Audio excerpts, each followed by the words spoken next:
Buenas tardes y bienvenidos, bienvenidas a una nueva edición de Encuentro DNN organizado por Diario de Noticias.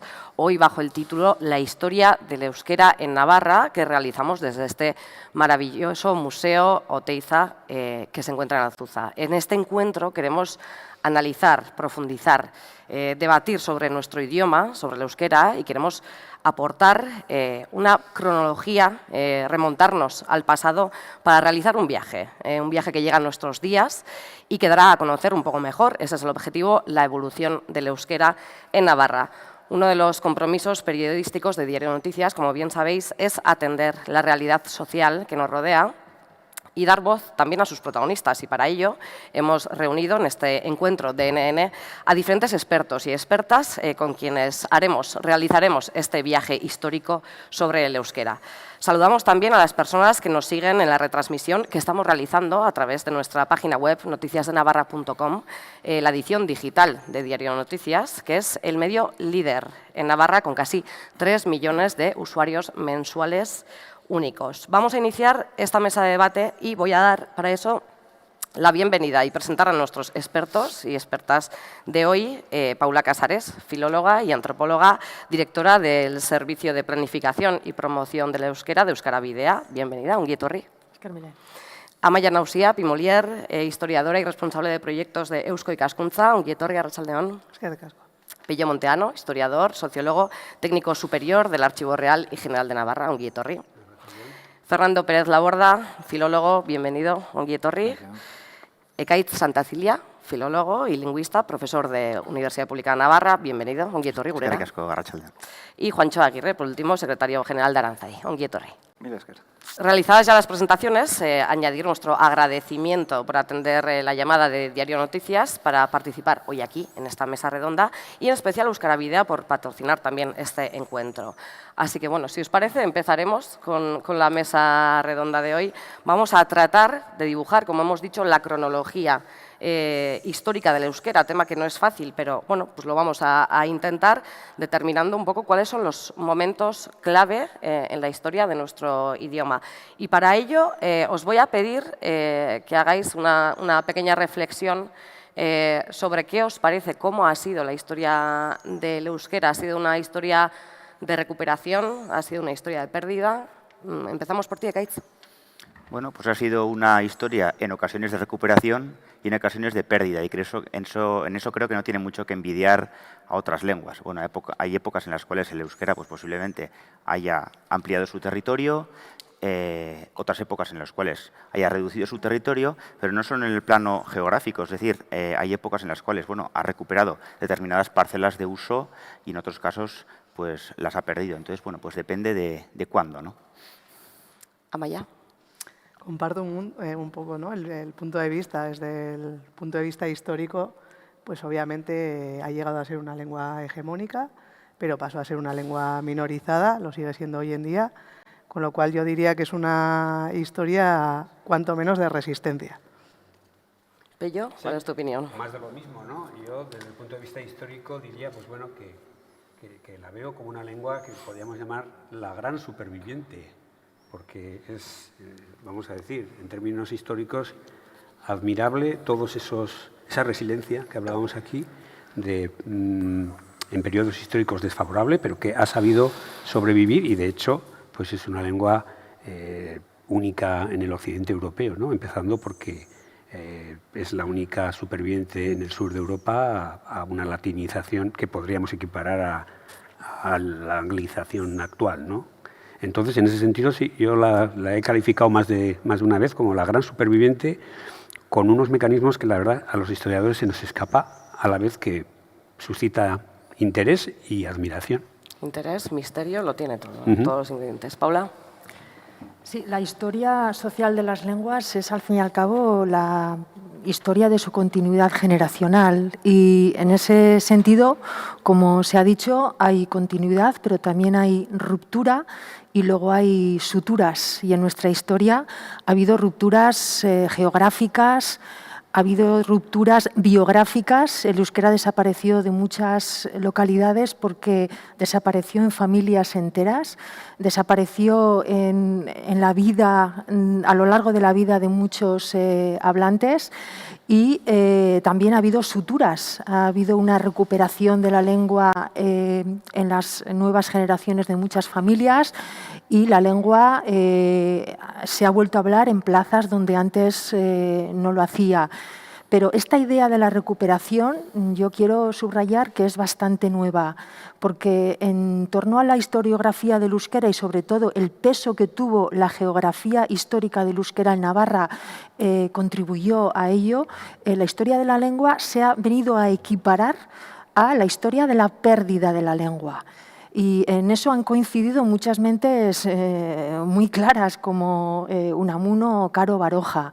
Es hasta la década de los 70, de 1970 quiero decir, que se seguía en esa tradición de documentar la pérdida, de incluso dibujar líneas en el mapa de Navarra para poder ver mejor su retroceso, y ya solamente a partir de esa fecha, finales de los 70, cuando las evidencias de una recuperación y de que el euskera había dejado de ser un fenómeno solamente relativo a la montaña rural eran muy evidentes, empieza a aceptarse que efectivamente hay una recuperación. Pero ese discurso de vincular la historia del euskera con una pérdida ha sido un sitio común que actualmente está superado.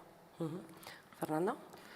Bueno, yo diría que el euskera no es solo la lengua de los vascos, sino que ha sido la lengua de muchísimos pueblos en la antigüedad, ¿no? Eso es algo que ya dijo en su momento Menéndez Pidal, y sabemos que el euskera se habló en zonas de La Rioja hasta muy tarde, se habló en zonas de Aquitania, se habló en el Pirineo hasta Andorra recientemente.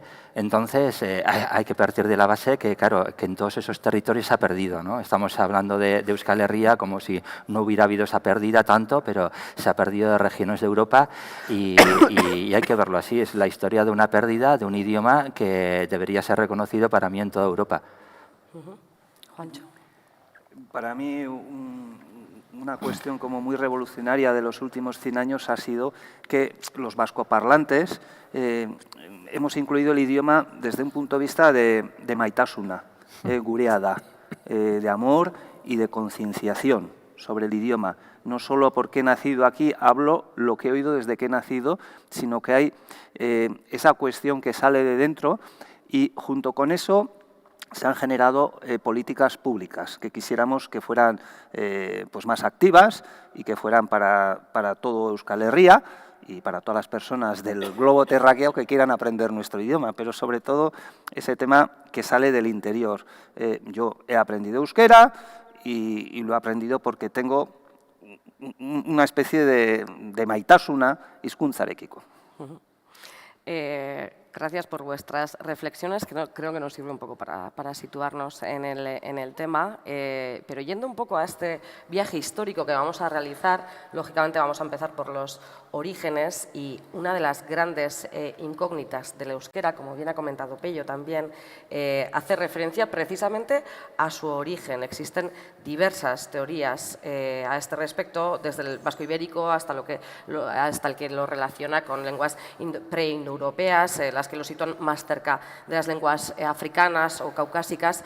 Fernando, tú que has estudiado y has investigado sobre este tema, dinos un poco qué lectura debemos hacer, o cuál es la teoría que quizá va ganando más peso entre todas estas. Bueno, durante el siglo XX se promocionó un poco el euskera como una lengua que venía de los cazadores paleolíticos, aquellos que habían estado pintando las cuevas de Altamira y Ekain, ¿no?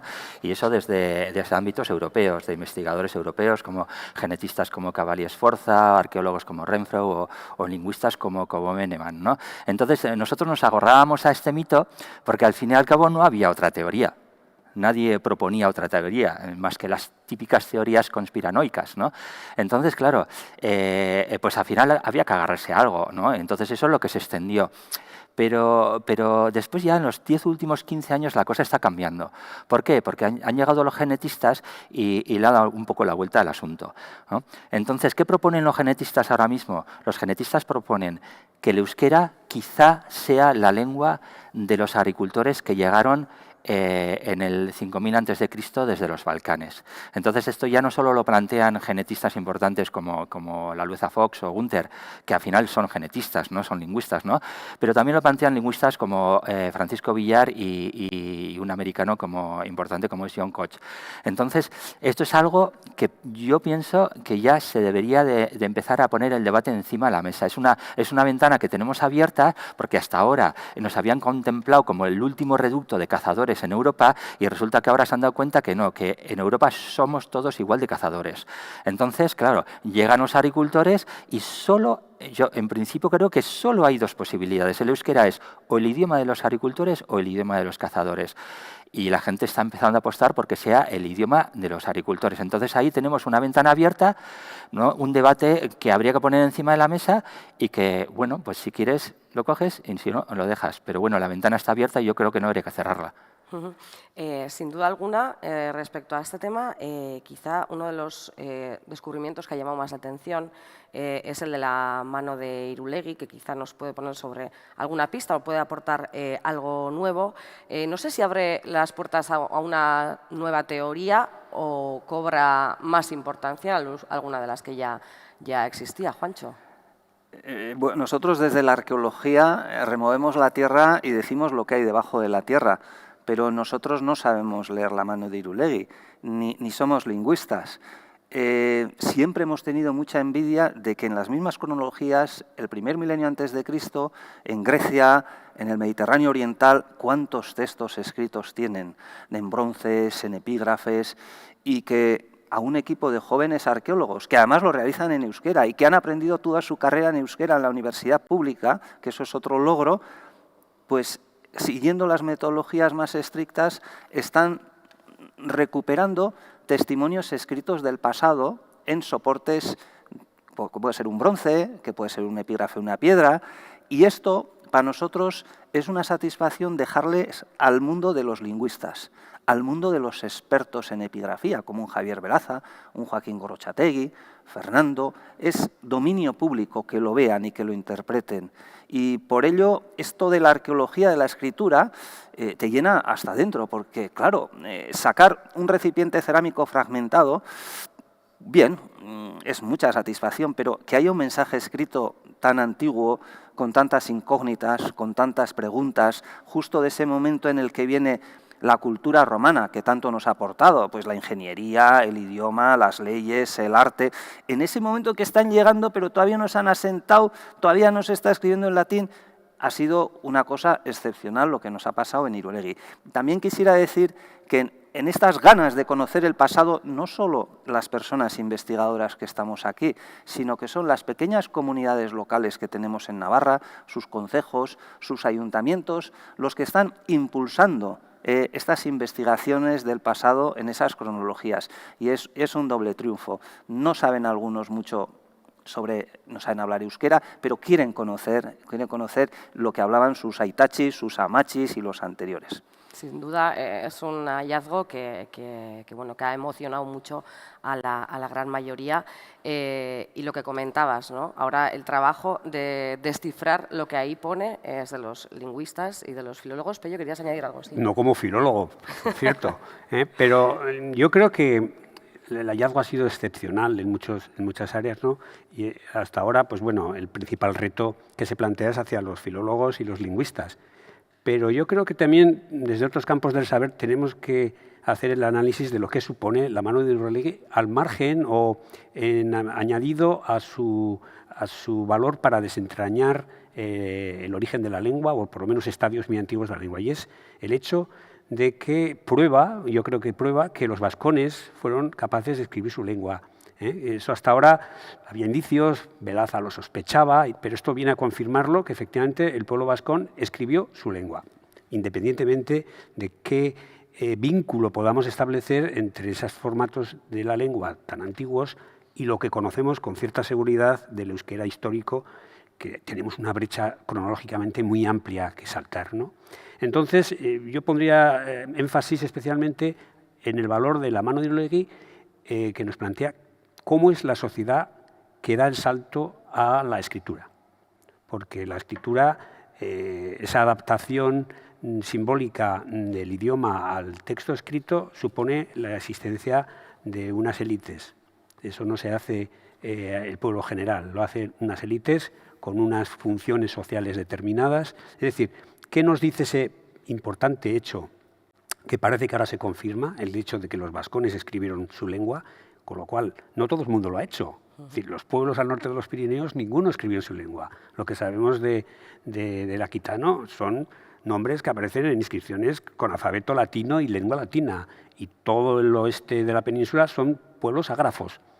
Los vascones se unen a ese mundillo ibérico y del sur de la península de pueblos que escribieron con distintos signarios, no son alfabetos todos, su lengua, ¿no? Entonces, bueno, da un salto a la consideración del pueblo vascón en términos culturales, independientemente después de los análisis lingüísticos que se haga de ese hallazgo, ¿no? Eso es, porque esos análisis lingüísticos, además, bueno, quizás nos hemos emocionado pensando que ese sorioneku nos recuerda tanto al euskera que conocemos, ¿no? Pero, Ekaitz, ¿en qué punto se sitúa la investigación sobre este tema, concretamente? Bueno, pues en un punto inicial, como no podía ser de otra manera, ¿no? La ciencia necesita tiempo, necesita paciencia. Yo entiendo, por supuesto, la euforia y entiendo también la emoción, que puedo incluso compartir, ¿no? Bueno, la ciencia necesita tiempo y cierta independencia, ¿no? Alejarse un poco de esos ruidos para trabajar en libertad. Entonces, bueno, pues el debate se ha iniciado. Yo coincido con vosotros en que el hallazgo es excepcional por muchísimos motivos, excepto porque podamos decir a ciencia cierta y sin vacilaciones que el idioma que recoge, o la lengua que recoge la mano de Irulegui, sea el ascendente directo del euskera histórico. Puede que sí, tampoco lo niego, estamos todavía lejos de poder aseverar eso, pero sí se pueden aseverar otras muchas cosas. Coincido con lo que ha dicho Pello, tenemos el soporte es excepcional, la pieza es excepcional, la labor arqueológica ha sido excepcional, eso también hay que dejarlo claro, porque hubo dudas sobre su autenticidad. En fin, abre muchísimas vías, ¿no? Y bueno, pues es una cuestión de tiempo que nuestra generación o la siguiente, o tal vez la siguiente, pueda decir algo más. Aplicando el método estrictamente, con los datos que tenemos, pues yo creo que podemos formular hipótesis, pero no todavía teorías. La diferencia es que las teorías pues, tienen que tener una metodología muy clara y tienen que ser refutables. Entonces, creo que todavía nos movemos en el campo de la hipótesis para todo lo que tiene que ver casi con lo anterior al primer milenio, ¿no? O al segundo milenio, desde el año 1000 o 1000, casi 500 hasta la antigüedad. Eso es. Hacemos un pequeño salto en el tiempo y nos establecemos ya en la época del Imperio Romano, en el que bueno, el Imperio Romano establece sus fuerzas en diversos puntos de nuestro mapa, como bien sabéis, y tiene una incidencia directa sobre el euskera, que hasta ese momento se mantiene como un idioma intacto, que no tiene ningún tipo de relación con otros idiomas. Es en esa relación con el latín cuando se va formando el euskera más o menos tal y como lo conocemos hoy en día. Es así, ¿no? Más o menos, Juancho. ¿Qué decir de esta época? Bueno, de época romana lo que tenemos de positivo es que las poblaciones del Pirineo Occidental adoptan ritual romano. Y yo, para relacionarme con la divinidad, le elijo un pequeño altar de piedra y ahí utilizo pues, las fórmulas que utilizan en el mundo romano, pero a veces aparece un antropónimo, a veces aparece el nombre de una deidad y ahí están los primeros testimonios. Lo que no sabemos es si la persona que dedica ese altar y que sabe que dentro del ritual de ofrecer algo a la divinidad, si sabe leer y si sabe entender lo que está escrito, pero seguro que la persona que hace el altar sabe que es importante que la escritura esté relacionada con el ritual religioso. Y a modo de ejemplo, pues nuestros amachis solían ir a la iglesia con una Biblia en latín, con el misal en latín, pero no sabían leerlo. pero sabían que era importante entrar en la iglesia con el misal en latín. Y luego le escuchaban al párroco y, bueno, sabían de memoria algunas canciones en latín, pero no sabían hablarlo. Y luego ya venía la homilía, que me imagino que sería en euskera. Eso sabrá Pello más. Bueno, durante los siglos, luego ya un poco más adelante, 12 y 13, el Reino de Castilla. Si algo marca, de hecho, la historia del Reino de Navarra es la conquista del Reino de Castilla, que durante estos siglos va adquiriendo esa parte del territorio, la denominada Navarra marítima, y esto afecta directamente también al idioma, ¿no es cierto, Pello? Pues no sabría qué decirte exactamente. Yo tengo mis dudas sobre esos procesos, por dónde van los procesos políticos, por dónde van los culturales y lingüísticos incluidos, por dónde va la genética de las poblaciones. A veces biología y cultura no van por el mismo, pues son elementos que pueden ser independientes, etcétera. Hombre, sí que sabemos que en las épocas más tempranas de la Edad Media el euskera parece tener una época de expansión. Tal es así que gente piensa incluso en colonizaciones del otro lado del Pirineo central, etcétera, ¿no? Es verdad que hay una expansión hacia tierras de La Rioja, hacia, sobre todo, la Castilla Vieja, ¿no? Entonces, bueno, yo creo que en términos lingüísticos, en principio, los procesos políticos aún no tienen tanta importancia. Parece como son dos subsistemas, el lingüístico y el político, porque también la política en esta época llega donde llega, y la economía también. Entonces, bueno, pues sabemos que efectivamente la conquista castellana de lo que era la parte occidental del Reino de Navarra, bueno, segregó del territorio importantes volúmenes de población vascohablante, en un momento que además se incorporan al Reino de Navarra territorios que no tienen el euskera como lengua originaria, aunque sí sufren un proceso de repoblación, que eso nunca pensamos, pues por lo menos hasta la frontera de Aragón, de gente que viene del norte y lleva su lengua. Entonces, bueno, pues podemos ver que en ese momento no hay, vamos a decir, políticas lingüísticas. Eso va a llegar muy tarde. Entonces, puedes tener zonas de Castilla que son vascohablantes. Estoy hablando de Castilla, no estoy hablando de Guipúzcoa, ni de Vizcaya, ni de Duranguesado. Tienes en la zona de La Rioja, de lo que es todo la Sierra de la Demanda, etcétera, de población vascohablante, como nos muestra la toponimia. Entonces, yo creo que durante la Edad Media, hasta el siglo XVI, no va a haber un real interés sobre la lengua como elemento de control político, ni mucho menos, ¿no? Es al final de la Edad Media donde vamos a ver donde proyectos políticos se van a ir ligando a cuestiones culturales también, ¿no? Pero bueno, es algo aún muy complejo de estudiar porque, claro, estamos hablando de una lengua que no se escribe y de la que apenas se escribe. Y entonces, pues ni la historia oral ni otro tipo de mecanismos para tiempos más recientes nos ayudan en nada, ¿no? Entonces, tenemos que ver un poco la historia lingüística de este país a través de un cristal tan empañado como es la documentación escrita. Entonces, me imagino que es difícil, por no decir imposible, dibujar un mapa del euskera cuando estamos hablando de la Edad Media, ¿no? Bueno, la toponimia, como saben muy bien aquí, pues ayuda. La gente pone nombre de lugares, términos y tal en la lengua que hablan normalmente, pero también nos llevamos sorpresas.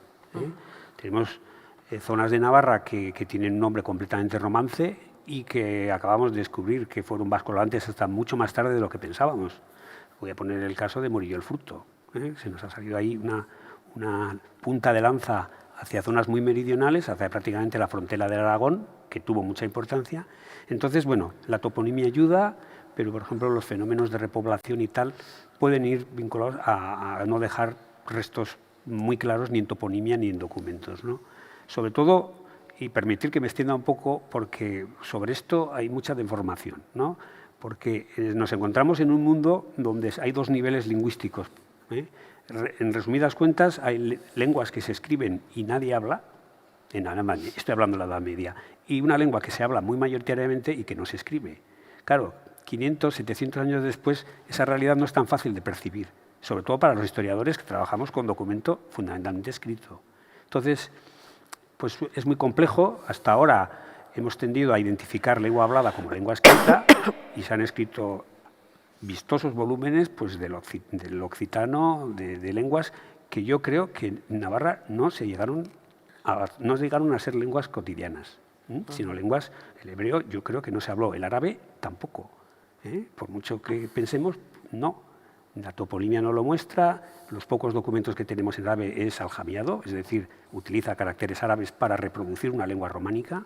Los hebreos es una lengua litual, el mundo judío se mimetizaba en el país que estaba, en Alemania no hablaban alemán, en Francia hablaban francés, en Euskal Herria, en los territorios vascolantes, hablarían euskera, de hecho muchos de sus apodos son en euskera, etc. Entonces, quiero decir que para estudiar esta situación tenemos los problemas de una lengua que no se escribió, o que raramente se escribió y que era mayoritaria, y otras que fueron lenguas administrativas y han dejado una gran huella, desproporcionada huella en el papel, en el pergamino y en el papel. No sé si queréis aportar algo más a este respecto de cómo era un poco la situación de euskera en la Edad Media, Kait, ¿sí? Sí, yo quisiera recalcar la necesidad metodológica de la evidencia documental, ¿no? Cuando queremos saber la extensión histórica de una lengua o queremos emparentar la lengua actual con una lengua que pudo proceder de donde procediera, necesitamos, bueno, la arqueología desde luego aporta una serie de datos, la historia aporta esa base documental, pero si no tenemos evidencia lingüística es imposible hacer un vínculo entre lo que nos da la arqueología, nos da la historia y nos da la lingüística, ¿no? Podemos sospechar que hubo repoblación, por eso decía al inicio de este encuentro que, bueno, que no todo ha sido retroceso, tenemos evidencia de que el euskera los vascohablante pudieron repoblar zonas en determinados momentos, pero podemos establecer ese vínculo porque la historia nos muestra que hubo tales migraciones, pero tenemos también una base lingüística que es, como bien ha dicho Pello, la toponimia, ¿no? Sin esa pata, sin ese sustento lingüístico, al final se nos queda todo un poco en el aire, ¿no? ¿Por qué? Porque la gente se mueve y las lenguas no van vinculadas ni a una cultura concreta ni a una genética concreta, como es evidente, ¿no? Entonces, al final, la genética, la historia, nos da pistas, abre vías de investigación, como ha dicho Fernando, que por supuesto no tenemos que diseñar, pero sin esa patica de la lingüística, pues se nos queda todo un poco en el aire, en el terreno de la hipótesis. Eso es. Pasamos ya al siglo XVI, una época que es especialmente rica culturalmente, aunque quizá no es lo suficientemente reconocida, no sé qué opinaréis vosotros. En esa época nos situamos en la famosa frase de Shakespeare, Navarra shall be the wonder of the world. Navarra será la admiración del mundo, Pello la de a la cabeza, luego me dirás porque que hace referencia a Navarra que se mantiene independiente en ultrapuertos, a Navarra de Joan Adalbert, 50 años más tarde de la publicación del primer libro en euskera, Linguae Vascon Primitiae, y en la que se publica también la Biblia de Leizarraga. ¿Cómo describir esta época, Amaya? En primer lugar, decir que claro, justo Pello comentaba, ¿no?, la importancia de la acción política para las lenguas. La época anterior sí careció de ella, precisamente esta se puede caracterizar por una acción política en la que las lenguas juegan un importante papel. Entonces, en este caso, el papel que tuvo el euskera para Juana, ¿no?, la reina que se había convertido al protestantismo, es la propia de una reina que está actuando con un sentido de Estado, ¿no? Es la época de la Reforma protestante y la Contrarreforma, con lo cual, en ese ambiente protestante en el que la idea de la sola escritura, ¿no?, que para alcanzar el conocimiento o la relación con Dios, la lectura de la Biblia tiene que ser directa, pues en esa creencia es por ello que la reina ordena que se traduzca la Biblia al euskera, pero también al bearnés, ¿no?, las lenguas propias de su territorio. Entonces, bueno, pues esa función muchas veces de las lenguas para homogeneizar, pero también para disciplinar a la sociedad. Entonces, con una voluntad de disciplinar a la sociedad en la fe protestante, el euskera cumplía su función, ¿no? Porque la reina, conocedora seguramente de que la lengua que el pueblo hablaba era el euskera, para acercar esta nueva fe que ya profesaba a los creyentes, pues resultó útil el euskera, ¿no?, en ese sentido. Entonces, bueno, pues muchas veces vemos cómo la acción política en este caso sí tiene ese sentido. También decir que muchas veces, bueno, no sé si Pello con su sonrisa iba por ahí, se tiende a idealizar, ¿no?, esta Navarra de ultrapuertos, bueno, como una corte renacentista que habría sido mucho más avanzada que otras cortes europeas. Decir que estamos ante la era confesional, ¿no? Donde Estado e Iglesia van de la mano y cuyo principal objetivo es disciplinar a la población. Disciplinar con el objetivo de fortalecer al Estado, centralizar el Estado, tanto de forma económica, militar, política. Es un proceso de institucionalización. Entonces, lo que Juana y sus antecesores y el que le siguió, que fijaros que acabó siendo el primer rey Borbón de Francia, ¿no? Pues lo que buscaban al fin y al cabo era fortalecer el Estado, y si la lengua servía para ello, pues no dudaban en utilizarla. Sí, yo hacía la mueca, porque creo que es una expresión que está muy sobrevalorada, ¿eh? Sí, bien, lo dijo Shakespeare y suena muy bien, pero yo no veo esa Navarra en la documentación de la época. Es decir, hasta qué punto ese renacimiento cultural se limita a ambientes de la corte de Po y a la reina, a Margarita, y el ambiente más o menos de la época, ¿no? Yo no veo en Alta Navarra, no veo eso, así de claro. Y coincido en el factor importante del adoctrinamiento, ¿no? De cuál es la función social por la que se reconoce a la lengua como una herramienta, vamos a decir. Creo que en este momento lo más importante fue la imprenta. Y es verdad, y habría que elogiar los intentos que, por la finalidad que fuera, se hicieron de que el euskera se incorporara a los grandes cambios que la imprenta y el libro masivo iba a imponer en Europa, ¿no? Cómo se va a intentar llevar y conseguir el euskera a las letras de molde, que era muy importante, cómo hacer libros de imprenta va a exigir la uniformización de la lengua, la estandarización de la lengua. Los dos grandes intentos de estandarizar el euskera van a ser navarros, tanto en un lado de la Muga como en el otro. En el norte va a ser mezclando o tomando cosas de los tres dialectos. En el sur va a ser alzar a lengua estándar uno de los dialectos, precisamente el de Pamplona y su cuenca. Es decir, ¿cómo se intentó? Con diferencias. Yo creo que ahí sí que hay que reconocer, en el norte pudo tener mayores efectos en la población por el hecho de que la necesidad de acceder a las escrituras sagradas en la lengua del pueblo podría haber impulsado procesos de alfabetización, es decir, de enseñar a la gente a leer su lengua. De hecho, si yo no me equivoco, la Biblia de Lizarraga tiene un pequeño manual detrás que va por la línea de aprender a leer y a escribir, cosa que en este lado del Pirineo no se hizo. Los catecismos que tenemos no van tanto dirigidos a la gente como a los intermediarios religiosos que van a adoctrinar, es decir, al profesional que es el sacerdote.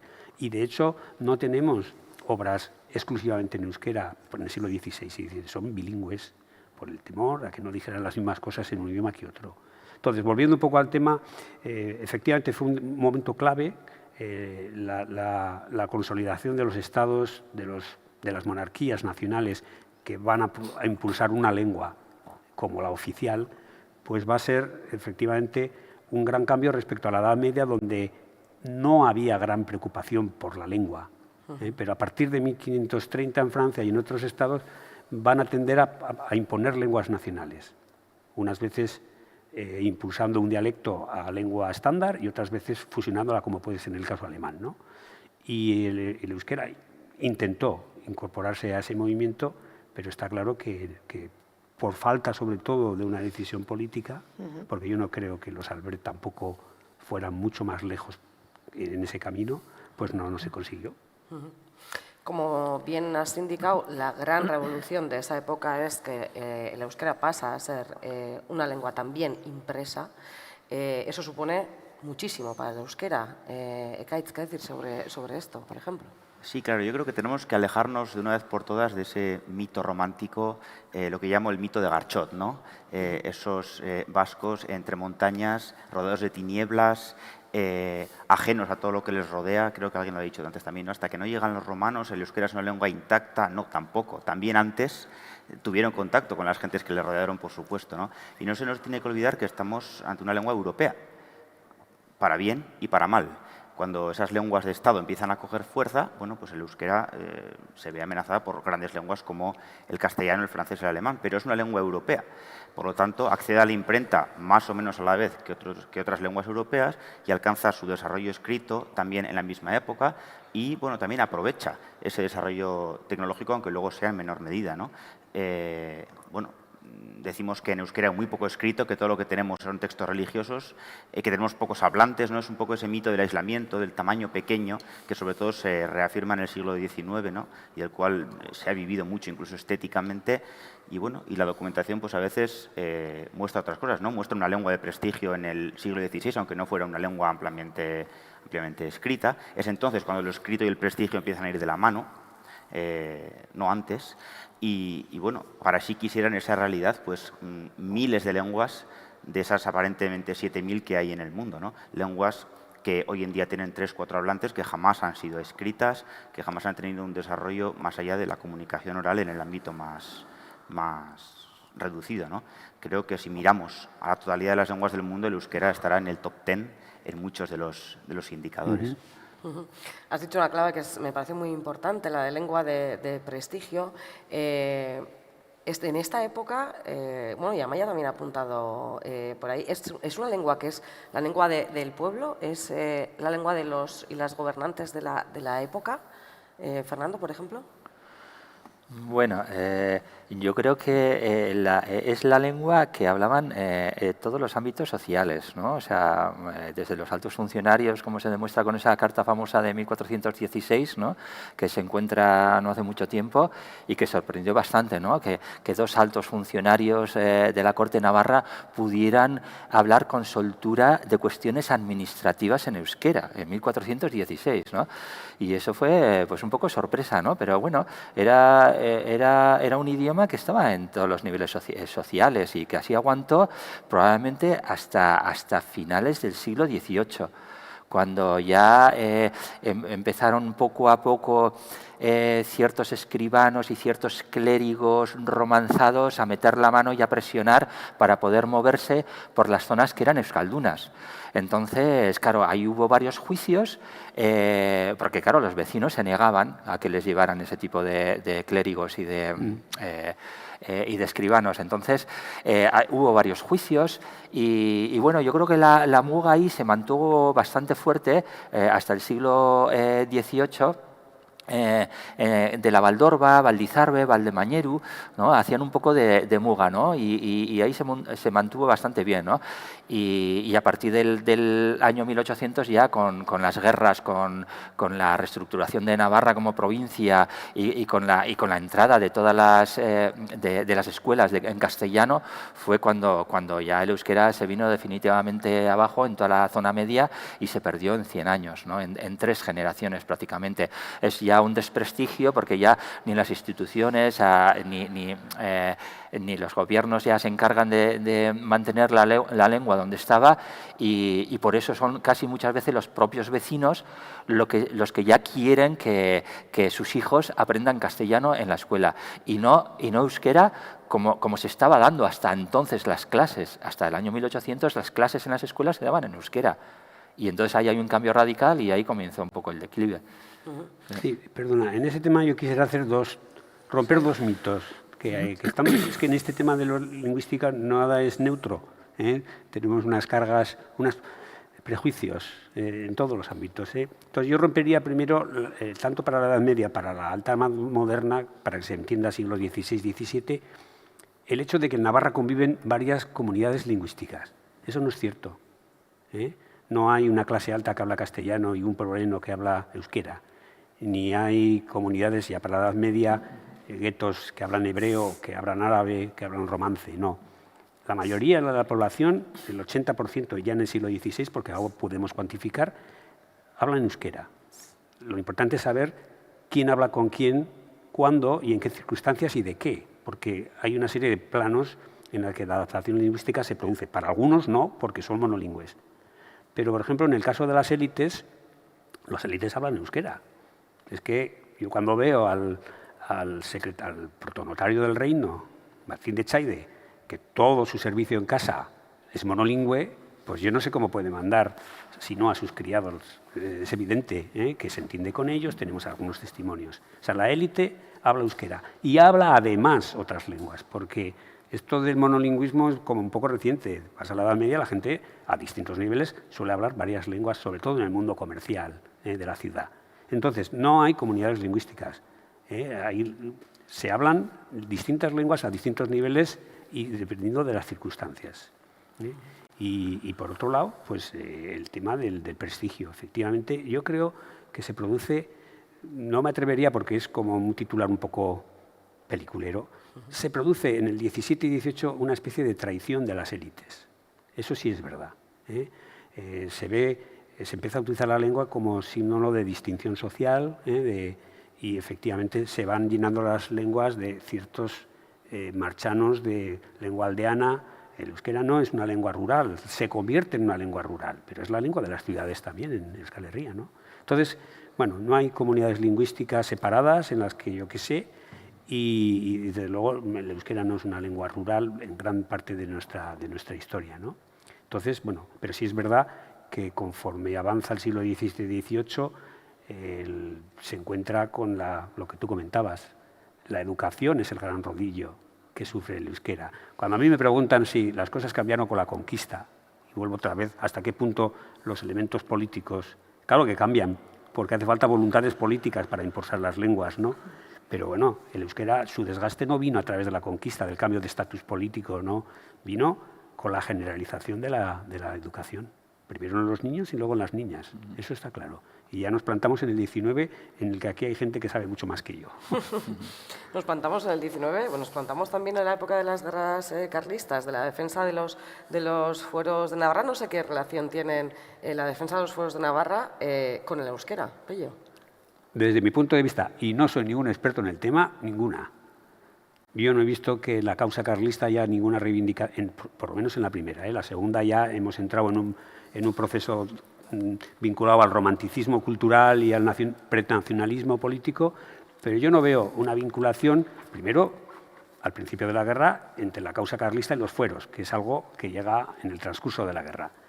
Y por otro lado, entre ideología y lengua, pues tampoco lo veo yo que la causa carlista tuviera una actitud respecto a la lengua muy distinta a la que podía ser la gubernamental. De un Estado unitario, centrado en un dios, un rey y una lengua, ¿no? Que es un poco el eslogan. Entonces yo no lo veo al principio. Es verdad que en la segunda o tercera, según quien cuente, pues sí que se produce, ya hay unos elementos protonacionalistas, identitarios. El papel de la lengua pasa a jugar un papel muy importante en la identidad. Estamos en otra época. ¿Algo más que añadir, Juancho, respecto a esto, a esta época pues en la que hay unos levantamientos, existen los fueros? En principio no se erige todavía como símbolo identitario. Bueno, están todos los versos, pero es cultura popular, ¿no? Versos, literatura oral y en cambio, pues de lo que dice Pello, pues no hay proclamas en favor de la lengua. Y cogiendo un poquito, un pequeño apunte, nosotros cuando estuvimos estudiando todo lo que es el castillo de Amaiur en Baztán, nos faltaban dos cosas, que no salía en la documentación escrita. Siempre van como juntas. Las mujeres, ¿dónde están las mujeres? Y luego, ¿dónde está el euskera?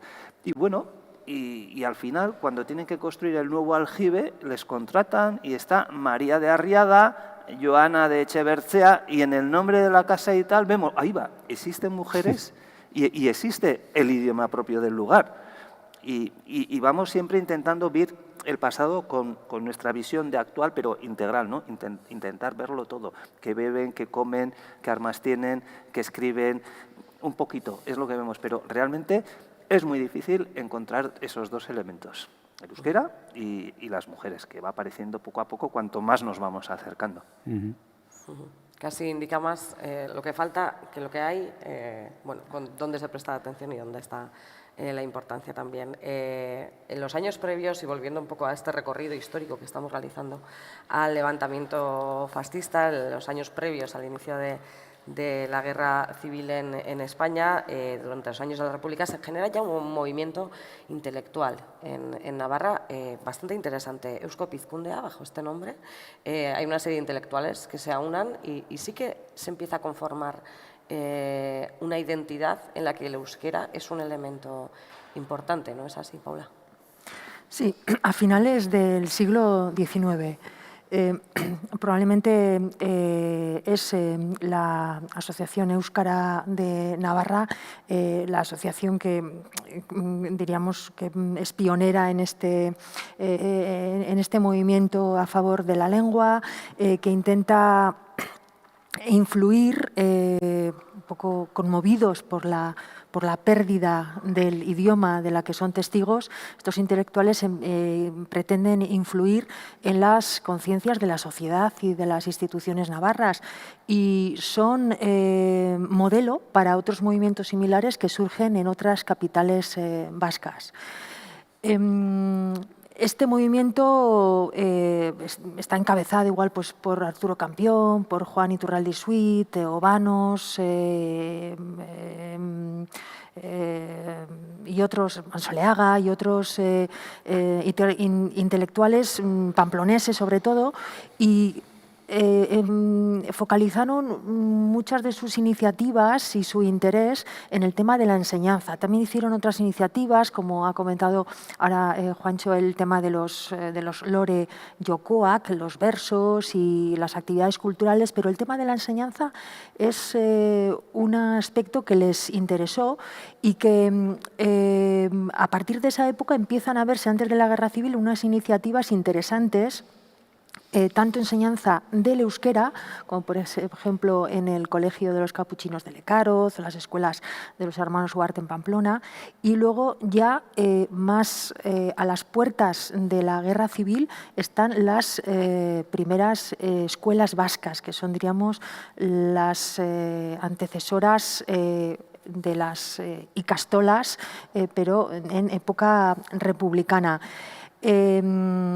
Hubo otras asociaciones que fueron cogiendo el testigo de este movimiento euskaltzale y que generaciones de euskaltzales navarros se fueron, diríamos, siguiendo hasta que la guerra civil pues, truncó toda esa dinámica y estas escuelas vascas que se habían creado en el 31 en Pamplona, en el 33 en Estella, en el 35 en Elizondo y la de Tafalla estaba a punto de crearse y abrir sus puertas cuando estalla la guerra, ya ninguna de ellas comenzó el curso 36-37. En ese aspecto, bueno, Sí. Paula trabaja en su tesis ese aspecto, esos ciertos aspectos. No sé, es una impresión, no es para nada mi campo de trabajo, pero me da la sensación, y igual, Paula, si me equivoco, corrígeme por favor, de que, bueno, ella ha mencionado un poco la tradición de las élites en el siglo anterior y un poco lo que nos diferencia igual a nosotros de otras lenguas ahora minorizadas en el Estado, como puede ser el gallego, el catalán. Una pregunta que nos hacemos siempre: ¿por qué en Cataluña todos hablan catalán, o gente de todos los colores políticos habla hoy en día catalán, o en Galicia el gallego? Si no es muchas veces, ya para esa época, la lengua no es un elemento crucial desde el punto de vista identitario y simbólico, pero no tanto real en su uso diario por parte de esas élites, que sí que la promocionan en ese aspecto, cuando todavía en otros sitios, pues todavía las élites seguían utilizando el catalán, me refiero a la burguesía catalana o en Galicia, ¿no? Si no deja de ser algo casi meramente simbólico, digo a nivel general. Luego, por supuesto, tenemos grandes escritores en lengua vasca en esa época, pero si en general no deja de ser algo fundamental como elemento identitario y simbólico, vinculado, por supuesto, a la defensa de los fueros y otros elementos políticos que posiblemente importaban más, que no algo luego real, ¿no? Sí, es un matiz interesante porque realmente todo este movimiento parece ser que no llegó a calar en la masa vascohablante, la masa social, más allá pues, de estas iniciativas que fueron interesantes, sí, pero probablemente no conectaron porque estaba dirigido desde unas élites más urbanas, más intelectuales, y que no hacían un uso ordinario de la lengua, porque algunos sí que podían conocerla, pero ya el euskera, más que un elemento, diríamos, de de uso y de práctica era un elemento más dirigido a la reivindicación y al fomento, que también es importante, pero en ese sentido creo que no ayudó con una conexión del movimiento con la base social. Una ideología que no llegaba al pueblo, no filtraba Probablemente, sí. a él. Como bien dices, ya durante la Guerra Civil todo esto se ve truncado, se ve paralizado y empieza una de las épocas, diría que más oscuras, ¿no? Para el euskera, la dictadura franquista, la época de las prohibiciones, de la represión. ¿Cómo definiríais, y os pediría un poco a todos, cómo es esta época, ¿no? Para el euskera? ¿Qué significa? ¿Cómo lo describiríais? Juancho, empezamos por ti. Bueno, lo definiría que hay un proyecto de un Estado unitario, con un idioma, con una academia, con un ejército, y todo lo demás pues debe desaparecer. Y para eso pues la violencia les justificaba a todos los medios. Y la aplicaron con sanciones, con cárcel, con exilios, expropiaciones y con gente que desapareció en nuestras cunetas. Aquí en Navarra sabemos mucho de eso. Por lo tanto, a veces, ¿y qué ganó el franquismo? Ganó muchísimo, un retroceso total, 40 años de retroceso, y luego dejó una herencia, un sedimento, que fue la estratigrafía, se fue prolongando, no fue un corte, sino que tanto en Álava como en Navarra, ese sedimento de cultura tardofranquista, todos los libros que hemos estudiado de todas las cosas, yo soy el típico producto de que no he tenido euskera. He estudiado en Escolapios y no he tenido euskera. No he tenido. Y mi mamá y mis abuelos son de Abarzuza y soy euskaldunberri. Entonces, consiguieron todo eso. Mi mamá estaba empezando a aprender euskera en Tolosa.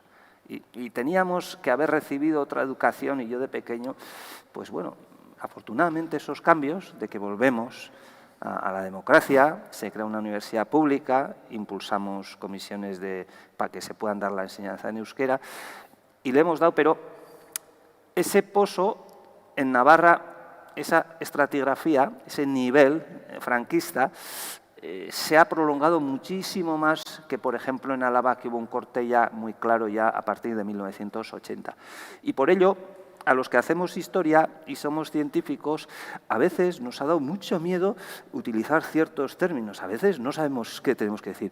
Euskera, idioma vasco, nos da miedo.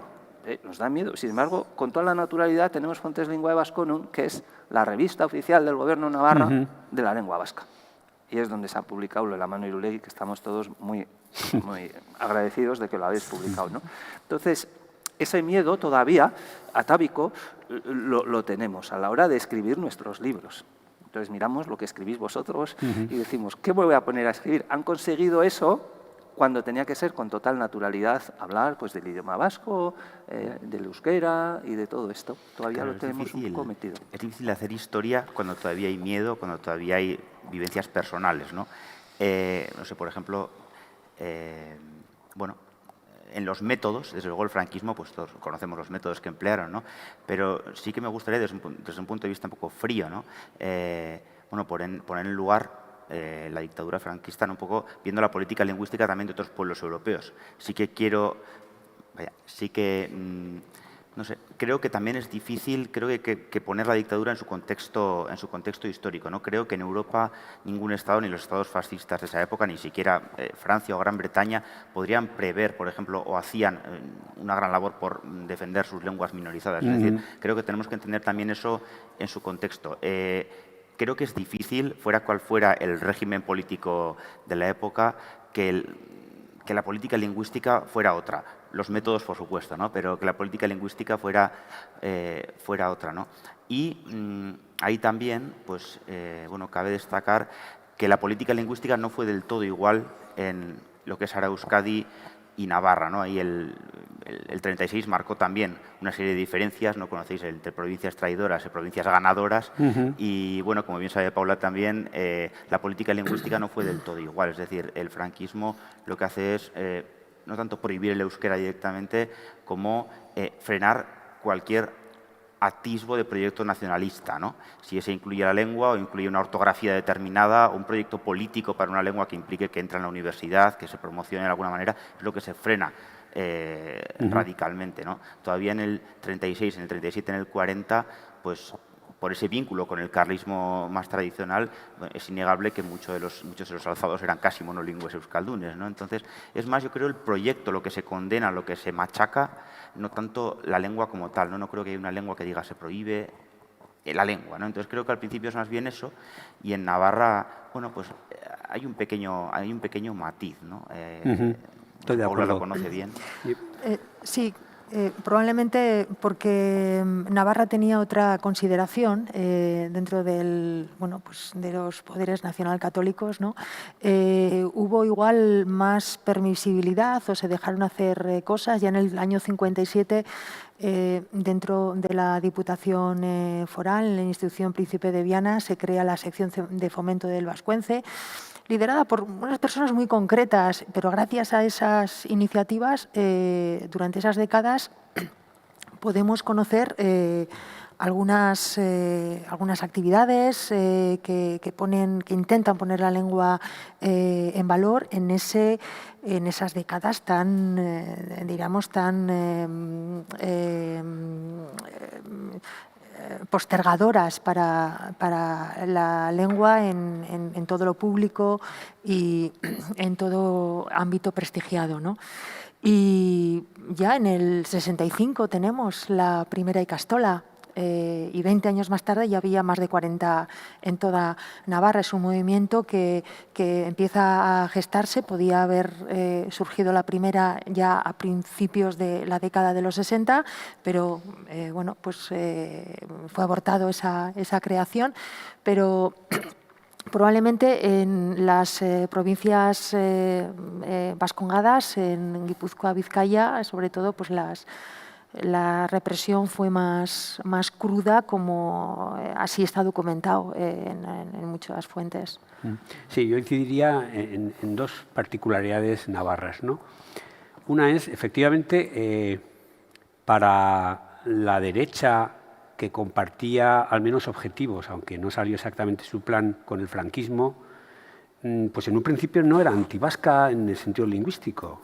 Podemos ver una serie de gente muy destacada en el régimen por su proyecto político, vamos a decir casi fascista, pero que no tiene una actitud contra la lengua. Eso en el navarrismo político o el navarrismo, podríamos decir, es algo que se va a desarrollar curiosamente más tarde.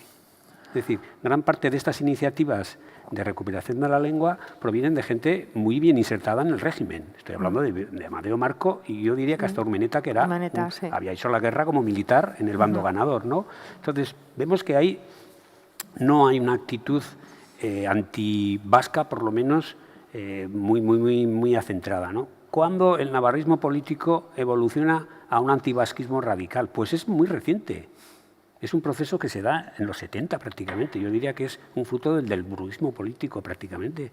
Es cuando vemos que sectores que admitían lo vasco con naturalidad como parte o como esencia de la identidad navarra se ponen en unas actitudes completamente irracionales, de obviar, de ignorar por completo un elemento tan esencial, no digo ni siquiera importante, no, esencial en la identidad navarra. Y eso es muy reciente. ¿Y cómo se da ese giro? Pues yo creo, y hablo como sociólogo, ya como historiador me pilla muy lejos esto, creo que es cuando, claro, el nacionalismo vasco, porque hay nacionalismo español, pasa, vamos a decir, de una identidad forjada en torno a la raza, que queda como muy anticuada a partir del siglo XIX, ya con el nazismo, pues fuera, a una identidad forjada a un elemento que puedes adquirir, que no es algo tan intrínseco que lo tienes o no lo tienes como los genes. Entonces, cuando el euskera pasa a formar parte central de la identidad y del proyecto político, pues automáticamente provoca un efecto péndulo en quien tienen un proyecto político también nacionalista, pero de distinto signo, ¿no? Entonces, el franquismo, que Navarra la deja un poco hacer lo que queráis a las élites locales, pues tiene un proyecto muy claro, está inspirado en la parafernalia de los reyes católicos, una lengua, una religión, etcétera.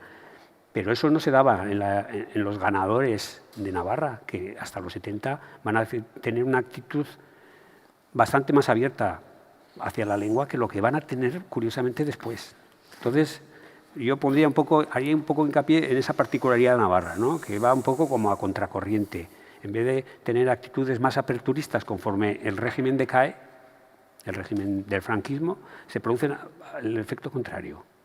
Sí, y esto paradójicamente, pues decía, es una actitud irracional, no diría que es irracional, sino que es una reacción precisamente a lo que estabas apuntando, y Julen Zábalo también estudió, que es esa unión en los años 60, porque el nacionalismo, el discurso que ha tenido en torno a la identidad, como bien decía Peyo, no ha estado siempre tan ligado a la lengua, ¿no? Ha estado ligado, como decía, a la raza, al territorio y a otras cuestiones. Pero en la década de los 60 hay un cambio en ese discurso que se liga cada vez más a la lengua, y eso es lo que provoca que obviamente quien tiene otro proyecto nacional ligado a lo español entienda que de la mano de la lengua vasca puede venir un proyecto político nacional vasco que no comparte. Entonces, por eso esa reacción. Vamos, Julen Zábalo y otros que han estudiado este fenómeno así lo identifican, y es algo que ha ido creciendo y yendo a más, y que enlaza directamente con la última década en Navarra, que ha sido cuando por primera vez un proyecto nacionalista vasco ha tenido cotas de poder o ha estado en las instituciones, ¿no? Con el primer gobierno de Uxue Barkos, la tendencia también vemos en las encuestas sociolingüísticas en favor de las políticas, en favor del euskera, por primera vez han tenido una actitud más desfavorable, y también los discursos en Navarra, ¿no?, se han convertido más virulentos por parte de un sector navarrista que antes, como bien decís, no era tan abiertamente contrario a la promoción del euskera, ¿no? Y creo que tiene que ver mucho con ese miedo a la pérdida de la hegemonía política, y también a que nuevamente un sector nacionalista vasco ha reforzado el discurso de su proyecto nacional en torno a la lengua, lo que hace que otro sector que tiene otro proyecto nacional español diga, bueno, pues si de la mano de esta lengua va a venir un proyecto político que no comparto y que es contrario a mis intereses, pues mi estrategia tiene que ser atacar a la lengua. Creo que tiene mucha relación y que es algo de largo recorrido, que no es obviamente solo de los últimos 10 años, sino que el análisis que ha hecho Peyo me parece muy, muy acertado, y os estaba escuchando hablar y me venía a la cabeza también. A mí me gustaría también añadir una cosa, y es que, o sea, para mí el franquismo, porque yo he estudiado el euskera, la documentación en euskera de Valdizarbe y de Valdemañeru, y es un tremendo agujero negro. O sea, un agujero negro durante 40 años en cuanto a documentación. O sea, es como, aprovechando, por hacer una analogía, aprovechando que estamos aquí en el Museo de Oteiza, es el vacío absoluto. O sea, es que es así de claro, ¿no? Mientras que en los años 30 todavía se estaba intentando promocionar desde el ayuntamiento el euskera, todavía no se acababa de perder el euskera en el valle, había todavía algún hablante por ahí perdido y se intentó promocionar. Claro, llega el franquismo y es que durante 40 años no se dice nada, ni se abre la boca. Entonces, hay que ver ahora, por ejemplo, que ahora mismo el euskera en Europa como lengua minoritaria está dando un ejemplo absoluto a todas las lenguas minoritarias de cómo hay que hacer política para intentar promover una lengua, ¿no? Y eso no se pudo hacer durante el franquismo. Si los hubieran dejado, seguramente se habría hecho, porque ya se estaba promoviendo desde principios del siglo XX. Entonces, bueno, somos un ejemplo ahora, podríamos haber sido un ejemplo antes, pero no nos dejaron, claramente. Durante esta época en la que hay una defensa también del euskera, hay un movimiento que casi es más una militancia, también sucede uno de los momentos claves para el euskera, que es la creación del euskera batua. ¿Qué supone esto para el idioma, para el euskera? Paula, por ejemplo. Bueno, el euskera batua, como toda estandarización lingüística, supone el dotar a una lengua, a un código de una herramienta en la que poder hacer una comunicación desde el punto de vista de la gestión de la lengua en la sociedad, vinculada a la administración, a la educación, a los medios de comunicación, y en el caso de la historia del euskera supone un hito enorme que nos ha permitido el poder traer la lengua a ámbitos en los que su expansión social y su normalización requerían, sin una variedad estándar, que nos parece que es lo más normal, pero, por ejemplo, hay lenguas como la lengua sarda que todavía no ha conseguido una variedad estándar, diríamos, consensuada entre sus variedades. Es muy difícil llevar este tipo de procesos adelante. Yo te diría, perdona, que es un proceso. Por eso, cuando yo veo los detractores del euskera batua, pues no digo que me dan ganas de reír, porque no me dan ganas de reír. Pero es un proceso que han tenido todas las lenguas europeas. He hablado antes que es un proceso muy general en el siglo XVI. Es decir, las lenguas tienen que buscar una variedad estándar para que sean los libros, posteriormente los programas de radio, posteriormente la administración, sea entendido y manejado por el mayor número de hablantes. Es decir, independientemente de que después, al nivel hablado o tipo de canales, existan la riqueza que dan los dialectos. Pero el alemán lo hizo en el siglo XVI. Dicterio, cuando lo pone por escrito, mezcla un montón de variedades del alemán y otros, incluido el castellano. Sí, pues, yo soy filólogo alemán y puedo constatarlo, que Martín Lutero, cuando tradujo la Biblia, no sabía exactamente en qué dialecto hacerlo, y entonces cogió un poco de aquí y de allá y se hizo un alemán matúa.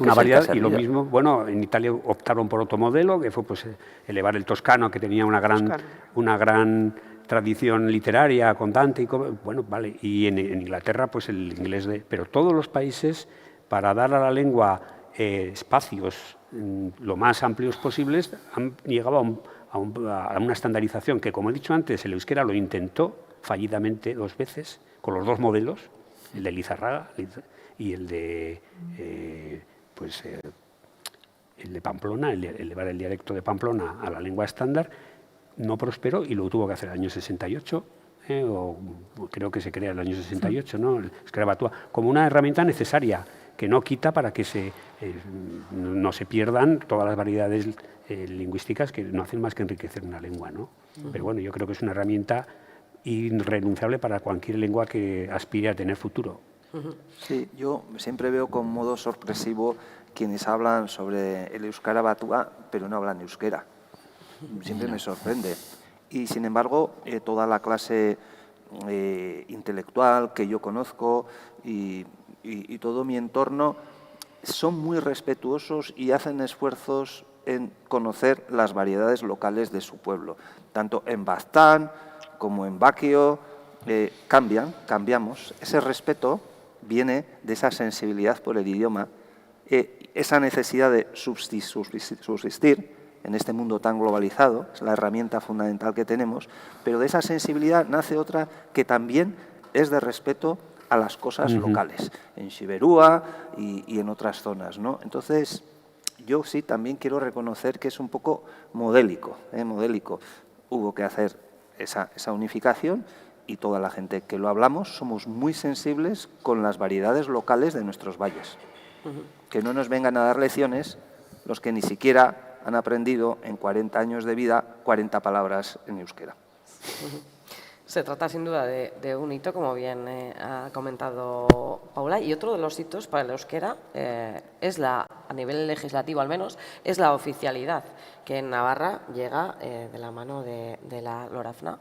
¿Qué efecto crea esto? ¿Qué genera esto para el euskera en Navarra, la oficialidad? No sé quién quiere responder esta. Bueno, no sé si la oficialidad, la lanza, sí. Si la oficialidad es, por ejemplo, la ley del vascuence, pues es un desastre. Es un desastre total. Entonces, la ley de Vascuence yo creo que es un caso único en la historia moderna de la Europa occidental, porque sobre una mesa en un despacho se trazan nuevas fronteras para otorgar o denegar una lengua a los niños y niñas de una escuela. O sea, se da a algunos un derecho y a otros se les quita. O sea, ya no es que sean obligados o lo que sea, ¿no? Que ahí podría haber un problema, pero es simplemente ¿coges el derecho o no? Pues hay unos que pueden cogerlo y otros que no pueden cogerlo. Entonces, mientras no se derogue la ley del euskera en Navarra, yo creo que no podemos salir adelante, desde mi punto de vista.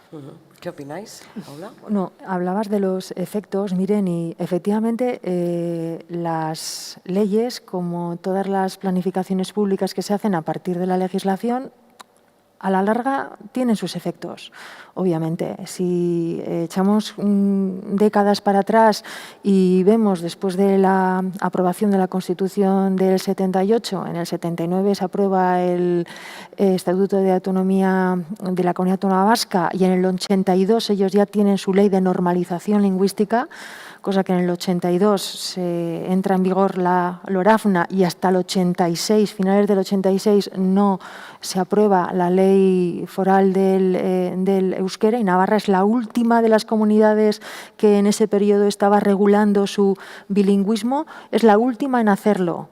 Y lo hace de una manera muy diferente, como ha comentado Fernando, a que lo hizo todo el resto, ¿no? Zonificando el territorio. Y esta zonificación ha traído a la larga un desarrollo muy diferente en lo que es la Comunidad Autónoma Vasca y lo que es en Navarra. Porque Navarra y la Comunidad Autónoma Vasca sociolingüísticamente eran muy similares hace 40 años. Navarra era una Guipúzcoa, una Vizcaya y dos Álabas, sociolingüísticamente. En cambio, han pasado 40 años y las políticas lingüísticas desarrolladas allá y las políticas lingüísticas que se han desarrollado aquí han dado una situación que cada vez ha sido más diferente y como no se corrija el régimen lingüístico que tenemos aquí, va a serlo más. Voy a dar dos datos simplemente. Situamos la encuesta sociolingüística que empezó a hacerse quinquenalmente en el 91, por lo que hasta día de hoy se han hecho 7. Si cogemos la primera, entre los jóvenes de la Comunidad Autónoma Vasca de 16 a 24 años, pues ellos partían de un 25% aproximadamente de conocimiento, y actualmente los jóvenes de la Comunidad Autónoma Vasca, el 75% tiene un buen conocimiento de la lengua. En Navarra partíamos de un 10 y estamos en un 28. Es decir, un 75% y un 28% en las generaciones jóvenes de buen conocimiento. Se está abriendo una brecha que va a ser insalvable, en mi opinión. De hecho, uno de los datos al hilo de las últimas encuestas sociolingüísticas nos habla de esos 3/3 en los que se divide Navarra, ¿no? Sobre todo en cuanto a también a la promoción del euskera. Está la gente que está a favor de esta promoción, la gente que está en contra y la gente que se mantiene en un término medio que le da igual, digamos. ¿Qué hacer frente a esto? Amaya, ¿cómo se da esta situación? Claro, partimos de una realidad que es la que están comentando, que se ha creado una gran desigualdad en un mismo territorio, ¿no? Claro, tenemos que un 60% del alumnado en Navarra no tiene ningún tipo de relación con el euskera, ¿no?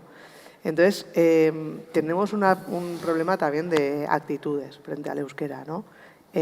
Aunque ahora, desde hace unos años, sí es posible, por ejemplo, aunque tengamos 3 zonas lingüísticas, sí es posible en la llamada zona no vascófona matricular a los hijos y hijas en euskera, lo cierto es que eso no se está dando, ¿no? ¿Y por qué no se está dando? No es porque haya un impedimento legal, sino porque hay una actitud negativa, ¿no?, ante el euskera.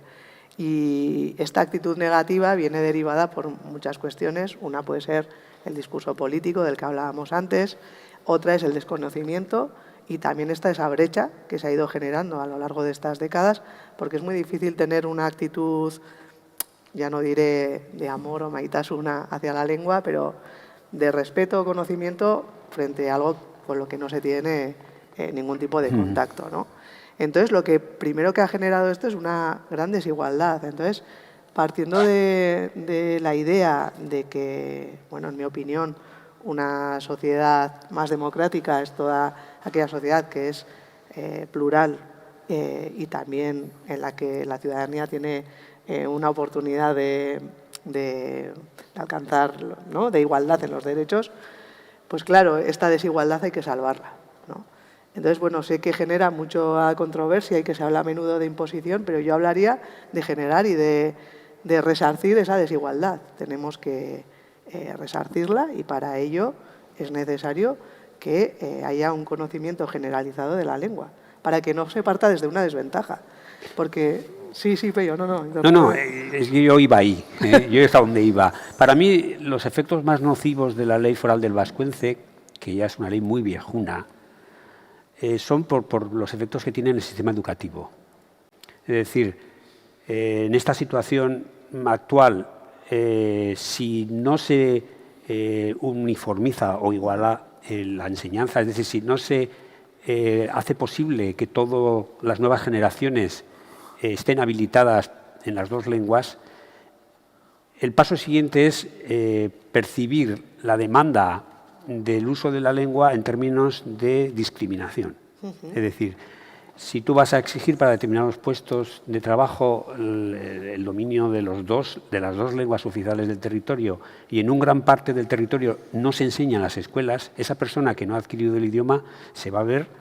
Se va a sentir discriminado. Se va a sentir, efectivamente, casi vas a provocar sistemas de rechazo porque se ve, enseguida vienen con, lo he visto yo en ayuntamientos y todo, pues es que esto es una discriminación que a veces se ve en el caso de euskera y no se ve en el caso del inglés, sí. Porque todos vemos con la mayor naturalidad del mundo que hay anuncios de trabajo donde el inglés sea preceptivo.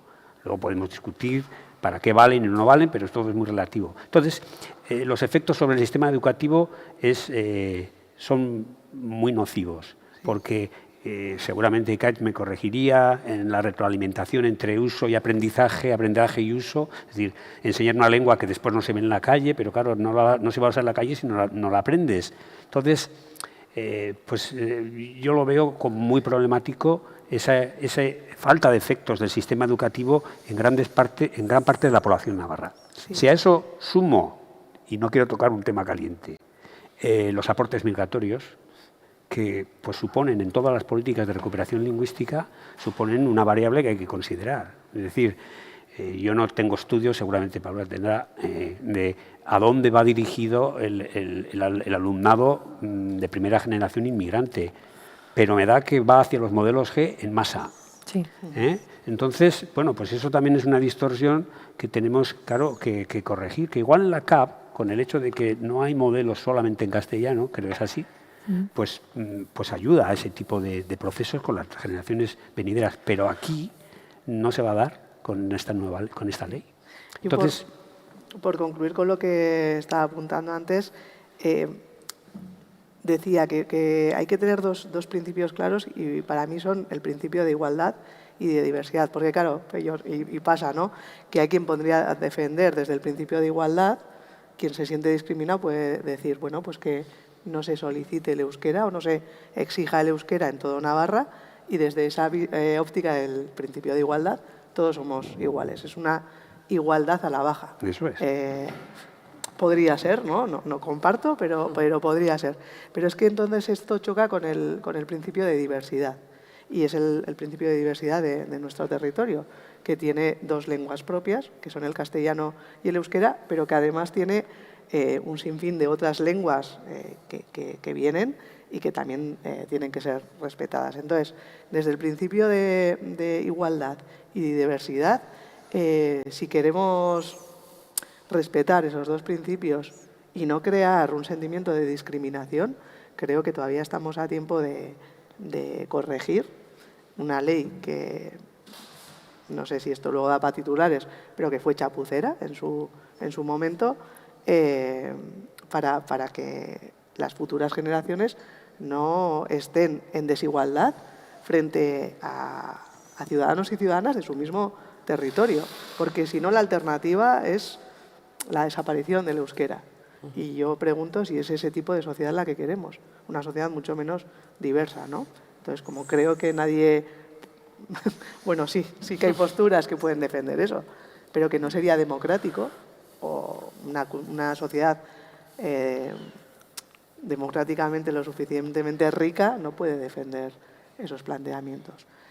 Y por otro lado también decir que con este miedo, o sea, porque también decía, no hay una cuestión también política detrás de esto y de identidades que tampoco tenemos que ser ingenuos y tenemos que reconocer, ¿no? Lo que hablábamos de que un proyecto legítimo nacionalista vasco ha unido su discurso a la lengua, que ha sido muy necesario durante décadas, porque en un momento de retroceso de la lengua esa militancia hizo también que, bueno, pues que el retroceso no fuese tanto o que perviviese la lengua y por lo tanto la reivindicación y la lucha son necesarias también en cualquier sociedad, pero no olvidemos que hay un sector que es tan navarro como el navarro vasquista, que es el navarro español, que siente que de la mano de la lengua ¿no? van a recuperarse cotas de poder político que han sido hasta ahora suyos. Pues decirles que según los estudios, y únicamente comparando con la CAP, de la mano del aumento del uso del euskera no viene el incremento del voto nacionalista. Esto se ha visto así en la realidad de la Comunidad Autónoma Vasca y esto es así, ¿no? Pero eso no es la percepción que la gente tiene. Bueno, pero es una realidad. Yo no veo tan fácil, tal y como están la bisagra identitaria de Navarra, separar las voluntades políticas de la promoción de la lengua. Yo no creo que la lengua hoy en Navarra sea un mundo estanco respecto a la política. Yo no sé si era Ekaitz que me lo contaba, y es una forma un poco... pero que había gente que opinaba, yo creo que eras tú, corrígeme, que opinaba, que decía, ¿cómo vamos a promocionar? Eres una forma un poco vasta de contarlo, ¿cómo vamos a promocionar los modelos D en Navarra si tenemos la constatación de modelo D que se abre en 15 años ese pueblo ya es nacionalista, cuando no dicen de Bildu, Es decir, con todas estas líneas. Pues esa percepción, que la hago de una forma un poco grotesca, hay mucha gente que la tiene. Y en el plano político, que son los que van a decidir todos esos proyectos, yo creo que inconscientemente está calado.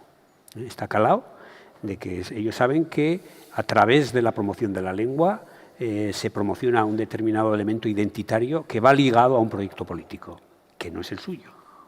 De ahí el desinterés, o vamos a decir, el interés por los efectos contrarios en este campo. Y eso había que sumar que además el uso no aumenta. Es decir, sí el conocimiento a través de la escuela, sí aparentemente el proyecto como político, un elemento pero además simbólico. El uso queda ahí, ¿no? Entonces, bueno, creo que hay que mirar el futuro de la lengua en cada momento, ¿no? Por ejemplo, creo que las motivaciones para aprender la lengua están cambiando, no eran las mismas en los años 80, no eran las mismas hoy en día, incluso para la gente. Quiero decir, no todo es la ley, desde luego tiene grandes efectos a largo, a medio, largo plazo, pero no todo depende de la ley, ¿no? Se ha hecho también mucho, no voy a decir al margen de la ley, pero sí de manera alegal en los siglos pasados, ¿no? En defensa de la lengua. Entonces la ley tiene, por supuesto, un gran peso, pero sobre todo la motivación de la sociedad para recuperar, para aprender y sobre todo para utilizar una lengua, ¿no? Y eso está cambiando mucho. Incluso yo lo veo desde el punto de vista de mis alumnos y alumnas que han tenido acceso a los estudios en modelo D desde que nacieron. Yo mismo soy uno de ellos, que mis motivaciones para trabajar y para investigar y para aprender y mejorar la lengua han sido unas que difieren cada vez más de las motivaciones que tienen nuestros alumnos y alumnas en los grados universitarios y en secundaria, ¿no?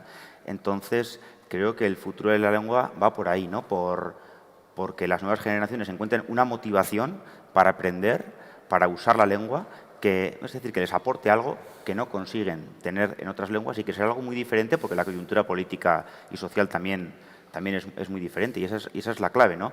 Que esto merezca la pena, es decir, que el coste económico, por supuesto, pero también personal, sea sostenible para la sociedad, que lo considere algo sostenible y que le sirva para algo. Independientemente de la alta política, que es la que se desarrolla debajo de todas las cámaras en el Parlamento de Navarro, pues a nivel municipal o de concejos también hay iniciativas muy interesantes.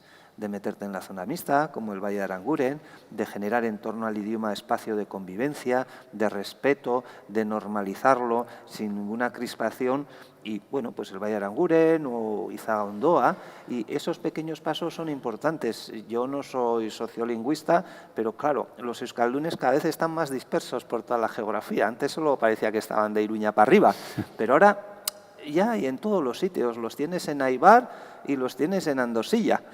Y esa es otra realidad, pero a nivel municipal, si hay una actitud de respeto entre los concejales y no se meten las clases políticas dirigentes de Iruña, se generan espacios muy interesantes en el cual la administración te puede atender en el idioma que tú desees, aunque el pueblo sea mayoritariamente erdaldún, pero ya se ve como, bueno, es parte del paisaje y es parte de nuestra realidad. Y bueno, pues esto no nos trae ningún problema. Oye, tanto nos viene gente fuera con sus idiomas, los respetamos, pero también aquí estaba el idioma indígena, ¿no? De todas formas, yo siempre me pregunto, y no está bien visto hacer estudios sociológicos en ese campo, ¿cómo perciben nuestro Cristo lingüístico, porque así podríamos llamarle, los recién llegados?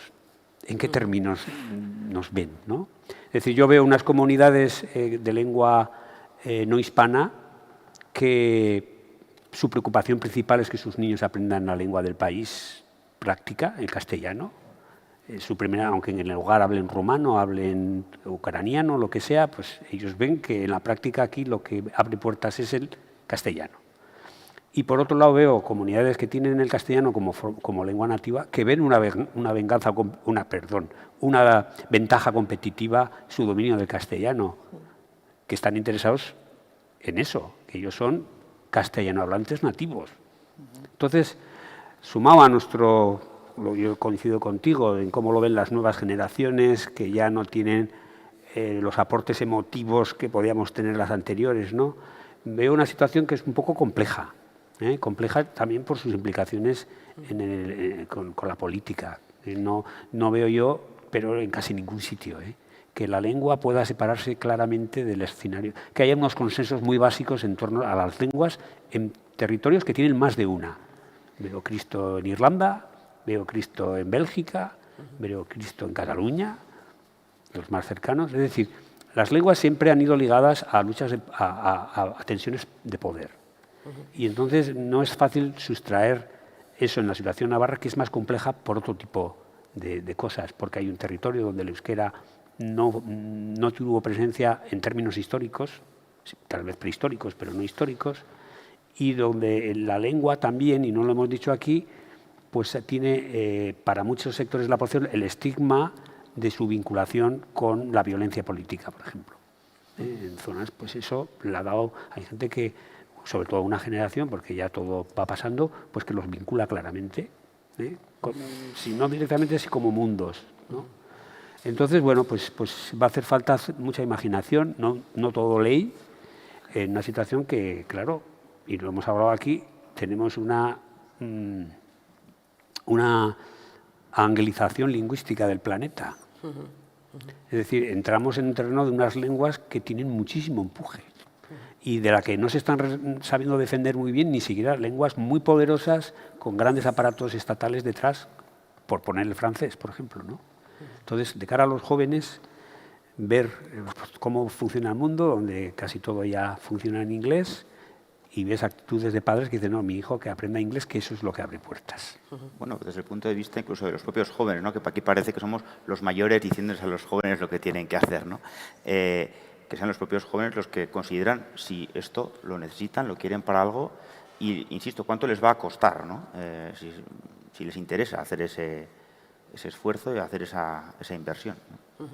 Creo que ya habéis nombrado algunas de las claves que podrían determinar quizá el futuro del euskera, y sí que hemos hecho un repaso histórico que lógicamente no es completo porque es inabarcable y menos en una sola charla, pero sí que me gustaría que cada uno de vosotros me comentaseis cuáles creéis que son esas claves que serán determinantes para el futuro del euskera, un poco por redondear y finalizar esta charla tan interesante. Empezamos por ti, Juancho.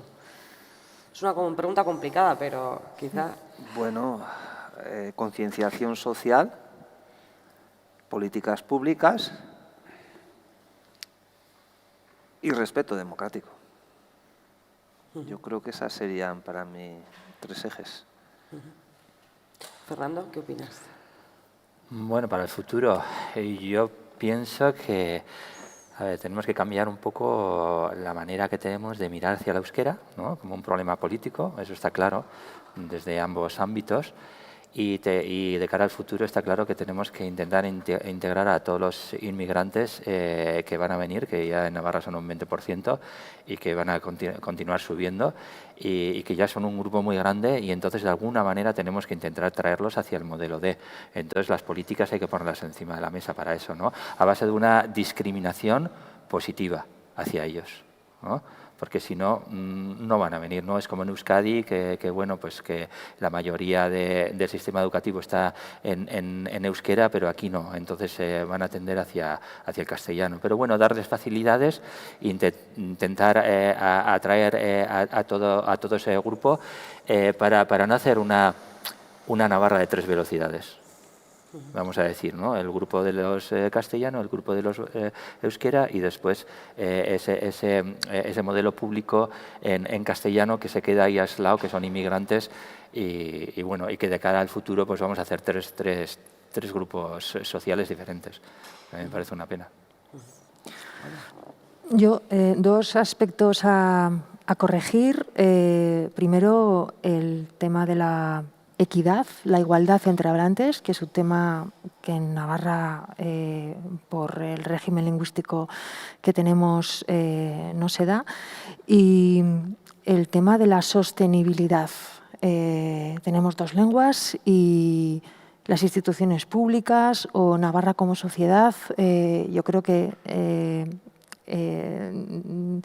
tiene que implicarse en el mantenimiento de las 2, entendida esa sostenibilidad como dinámica. Probablemente lo que era suficiente hace 40 años puede ser que ahora no sea suficiente, porque tenemos un contexto comunicativo muy complejo, que no tiene nada que ver con otro de nuestra historia reciente, en el que, aparte de las lenguas de Navarra, los niños se inician en una poliglottización muy temprana y todo eso hay que gestionarlo. Tenemos unos aportes de población alófona vía inmigración, que eso hay que integrarlo también lingüísticamente, pero desde el punto de vista, como ha apuntado Amaia, desde que el euskera sea también un valor para la igualdad de oportunidades, teniendo en cuenta que el tema de la sostenibilidad en nuestras lenguas es un valor que, si no cambian las cosas de raíz por ley, es un valor que tenemos que preservar y como sociedad y las instituciones públicas. O sea, esos elementos a corregir y luego crear plazas para el roce entre vascohablantes y no vascohablantes. Al euskera no se le aprende a querer si no tienes contacto con gente y no compartes en espacios significativos y en vivencias afectivas algo, y eso también es una asignatura pendiente. Pues a todo lo dicho, que me parece todo muy oportuno, yo plantearía el gran reto en términos de cómo conseguir crear una demanda social en torno al euskera, sin producir esa imagen de imposición. Demanda social tiene que haber, porque por gusto pues van a ser muy pocos los que van a estudiar un idioma. El idioma tiene que tener unas funciones sociales muy claras. Claro, ¿cómo conseguir eso sin que un sector que no posee el idioma se sienta discriminado? Es todo un reto. Y segundo es el tema a los nuevos aportes demográficos, no ya solo el problema que teníamos heredado históricamente, vamos a decir, sino los nuevos aportes demográficos que tenemos es cómo conseguir un fenómeno que a mí me anima de cara a la vista al futuro, que lo he visto pues en la gente de mi generación, ¿no? Cuando veo que a las muy euskaldunes, de cara a euskaldunizar a sus niños, a escolarizarlos en euskera, de generaciones que para nosotros eran de fuera. Estoy hablando de los aportes demográficos de los 60, que cayeron pues en masa, pues gente de Extremadura, migración a Potasas, a toda la industrialización navarra. Esa generación que vino muy cría o que nació aquí ya, aunque los padres tuvieran un acento enorme, pues yo, en los ambientes en los que me muevo, veo que han tomado el tema euskérico como una razón de su identidad. Y han escolarizado a los niños en modelos D, yo lo veo muchísimo. Entonces, ¿cómo conseguir esos efectos también en las generaciones, la segunda generación, o los que uno suele decir que es de donde hace el bachiller, ¿no? Es decir, o que han venido muy jovencitos, cada uno viene de un país distinto, y cómo articular el euskera como un elemento central de su nueva identidad, de que se sientan que son de aquí, de que euskaldun egiten gaituena sea también para ellos, ¿no? Entonces, bueno, pues eso, yo creo que ahí en esos términos está el reto, ¿no? Pues de acuerdo con todo lo que han dicho, insistir en el principio de igualdad de oportunidades y en la riqueza cultural y la diversidad. Claro, que el euskera sea lengua de acogida sería interesante, pero convertirnos también a los vascoparlantes en los más empáticos respecto a aquellas lenguas que vienen y respecto a esos aportes demográficos, que muchas de esas personas también tienen lenguas minorizadas en su tierra, o que no. Pero bueno, ¿cómo vamos a hacer nosotros también por acercarnos y acoger a esas lenguas que también van a formar parte de Navarra, ¿no? Por un lado esto, subrayar el principio de que si queremos una sociedad futura igual, sostenible y diversa, pues que la defensa del euskera tiene que ser central. Le llamarán imposición o no, pero bueno, también las políticas están para eso, ¿no? Hay que hacer políticas y hay que ser valiente en ese sentido. Y luego, bueno, pues desde las enseñanzas también de las luchas feministas, un poco dejar la dicotomía de ganadores, vencidos, los otros. Muchas veces en Navarra estamos muy acostumbrados a hablar de las dos Navarras, ¿no? De los buenos y malos navarros. Creo que estemos también, como vascoparlantes, hemos recibido el ser malos navarros o no navarros completos, pero a veces también hay una cierta sentimiento de superioridad o despectivo hacia el sur de Navarra desde la zona más vascoparlante, ¿no? Entonces se generan unas, no sé, sí, una dicotomía, ¿no? Entre nosotros, ellos. Hay que romper con esto, hay que romper con este discurso que es muy belicista, me parece a mí, y que bueno, pues que tiene que abogar más por la convivencia. Y la convivencia también es no solo la tolerancia, sino la aceptación de todas las maneras de ser navarros y navarras, y que en esas maneras de ser navarros y navarras, pues, como digo, el principio de igualdad y de diversidad tiene que ser innegociable, y en ese sentido el euskera tiene que estar ahí, porque si no sería una sociedad, en mi opinión, mucho más pobre, que no comparto ni me interesa. Bueno, pues en mi caso, es un poco reiterar lo que he dicho antes. Creo que el euskera tiene que encontrar su hueco en una sociedad muy cambiante, no solo a nivel lingüístico, porque no se nos olvide, lengua y sociedad van siempre de la mano. Hablamos solo de lenguas como si fuera algo despegado de las personas que las hablan, ¿no? Y como digo, las motivaciones han cambiado y el futuro pasa porque no solo las nuevas generaciones, también nosotros, nuestras motivaciones lingüísticas también cambian.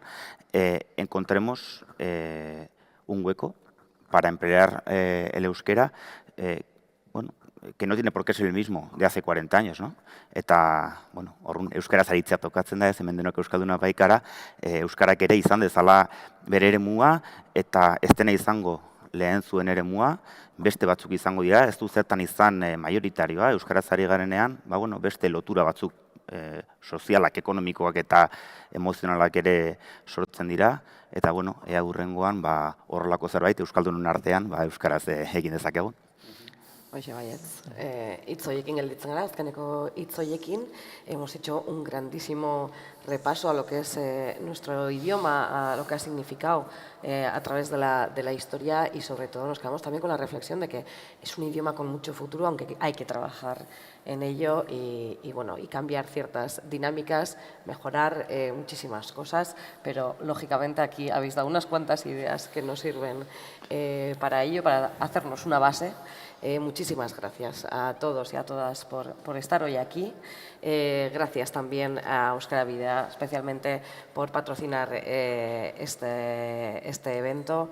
Y bueno, damos por finalizada la jornada. Muchas gracias y hasta el próximo encuentro de DNN. Mila esker, Dani. Eskerrik asko. Mila. Bueno.